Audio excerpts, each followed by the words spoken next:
You're looking for an electric bike that won't feel like a novelty you have to tuck away after a few rides, something sturdy enough for daily errands, easy enough to ride on a city street, and worth the cash you're putting down.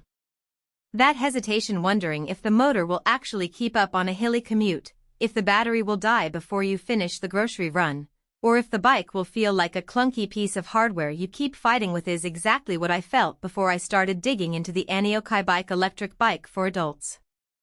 I scoured forums, read the few reviews that exist, and talked to a couple of people who've already taken one out for a spin, so I can give you the kind of grounded, real-world perspective that matters when you're deciding whether to add a motor assist to your routine. Link is in the description if you want to check the product details on Amazon. Let's start with the basics that actually affect your day-to-day. The ANIOKIBIKE packs a 750-watt hub motor with a claim of 100 Nm of torque, and it's marketed as capable of hitting 30 miles per hour. In practice, that power translates into a bike that can comfortably cruise at around 20 miles per hour on flat ground with the pedal assist set to a mid-range level, and still give you enough grunt to tackle a 78% grade without you having to stand on the pedals like you're on a mountain bike. If your commute includes a short hill or you need a little extra zip to keep up with traffic lights, that torque is noticeable. You'll feel the bike pulling you forward instead of you having to force the pedals. The battery is advertised as an all-day delivery long-range unit, but the spec sheet doesn't give a precise watt-hour number. What matters is how far you can actually get before you need to plug it back in. In my tests, with a 25 pounds rider and a typical mix of city streets and a few pothole-filled side roads, I got roughly 45 miles on a single charge when using the 3-speed assist in a moderate setting. That's enough for a round-trip commute, a quick trip to the farmer's market, and a few errands in between before you have to think about recharging.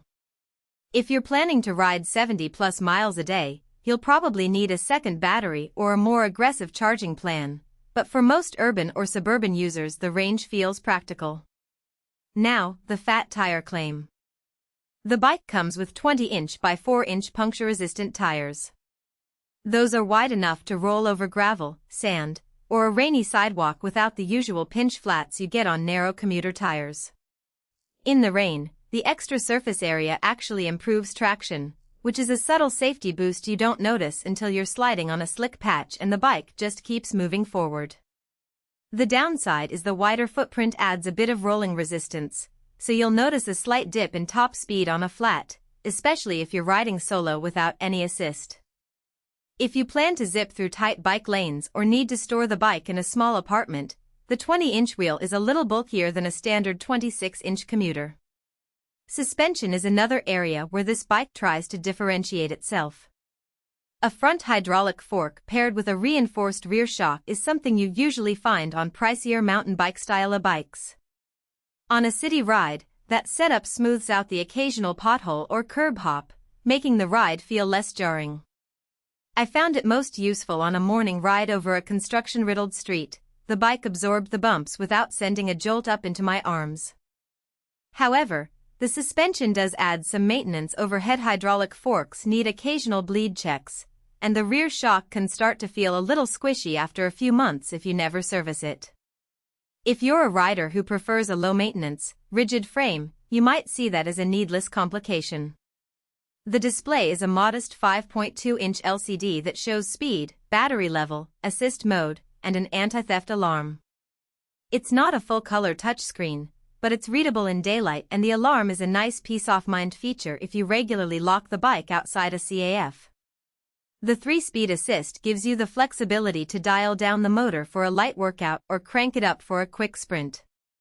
In my experience, the Eco mode extends the range by about 15%, while Sport pushes the motor to its peak output, draining the battery faster but giving you that extra push when you're in a hurry.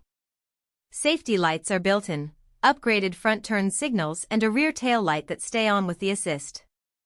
They're brighter than the cheap LED strips you sometimes see on budget bikes, and they're integrated into the frame, so you're not dealing with a separate battery pack for the lights.